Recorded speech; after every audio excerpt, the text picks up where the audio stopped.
All right, here we go. Ripazine number 3. We got a new short story called Dirty Deeds. Subtitle Skip the Hard Part. I have to say, out of the 3 Ripazines we've gotten so far, I think this story is the best um, compared to Salvage and Search. And don't get me wrong, I really like Salvage. I just think this one is very well put together for a short. The writer was giving 16 pages, and what she did with it is kind of amazing, and I will explain. Within these 16 pages, you will learn a lot about the team, Dirty Deeds, its hierarchy, the moral compass, but you will also learn about the individual members, their roles within the team, their abilities. Um, Everyone gets his spotlight, which seems like a lot, but it really works. There's additional world building, so you get you get to see new alien races. You get mentions or of factions. All of that in these 16 pages over here. And I think how they did it is key to, well, why I like it so much. It's basically a 16-page action scene. I think they're very clever to use an action sequence to introduce all of these characters as a group of what they do and why they do it. It's a lot of show and don't tell. We get to see all the members in action doing what they do best. And because of this, you don't have to worry about the story too much. It's there, but it's not a lot of details.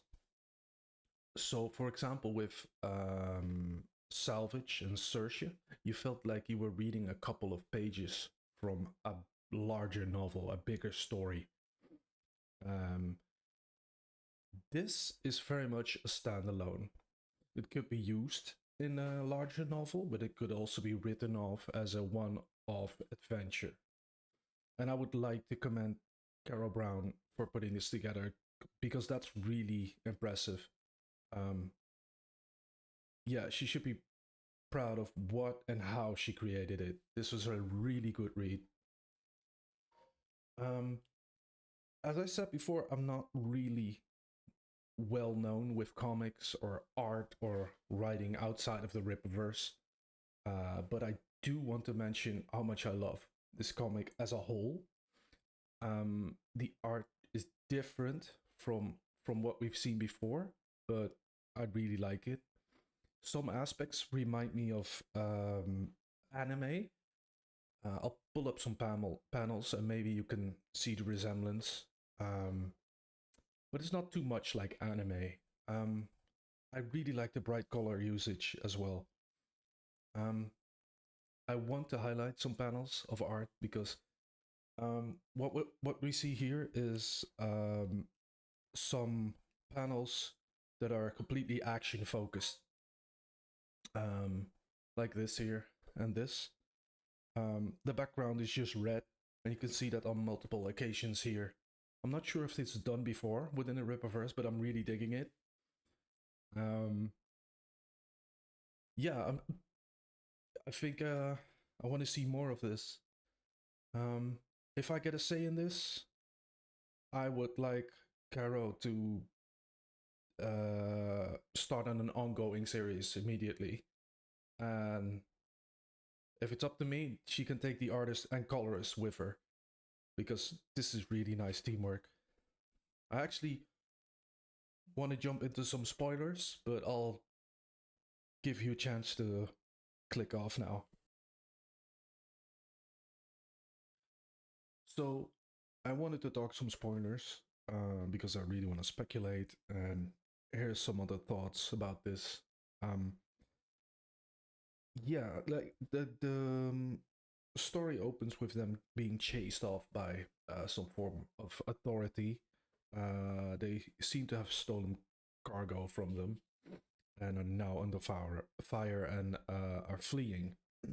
All the while, they're getting orders from someone that's another main character that's in the ship. There's a bit of banter going on here, which is giving us hints at the characteristics of the characters as an individual. And yeah, they get chased off, which at first glance you think, oh, they're thieves or they're outlaws. And all of a sudden, there's an alien ship that appears and chases off their pursuers. Um, at that point, right here, the decision is made to say, we got to go back and help them because these people are bad guys. So that says a lot about who these people are as a team. They're not common thieves. They might be thieves, but at the end of the day, they will do the right thing. Um, and that's what I got from it, and I really like that. It's really shown. Yeah, great. What follows is a giant action scene.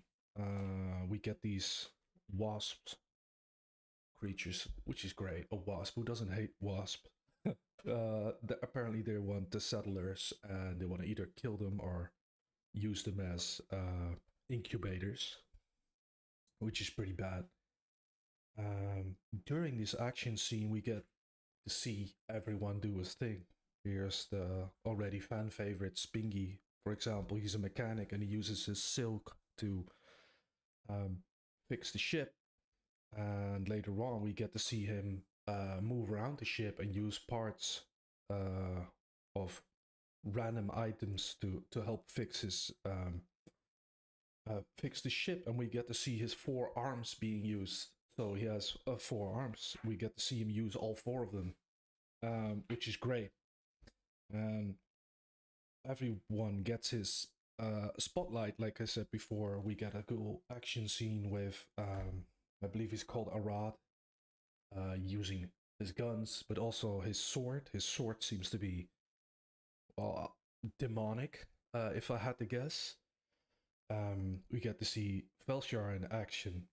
He seems sort of Drax-like from the Guardians, but um, maybe a mix of Peter Quill in there, very charming and a ladies' man, and not that stupid.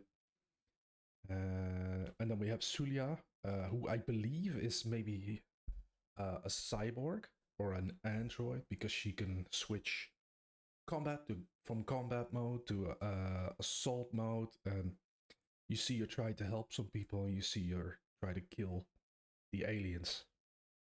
And then we have 2 more people in the ship, which is Beatles and, well, the other one is not named yet, but she turns out not only to be the leader, but also an absolute badass with incredibly overpowered powers, in my opinion. And Beatles seemed to be the guy who flies the ship.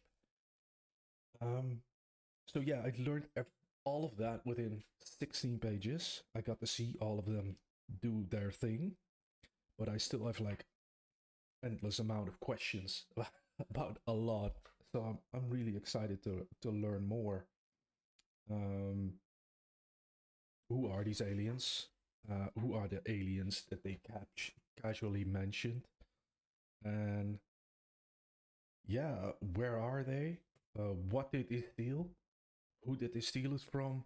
There's so much more to explore here, and yeah, I can only say get to work on this.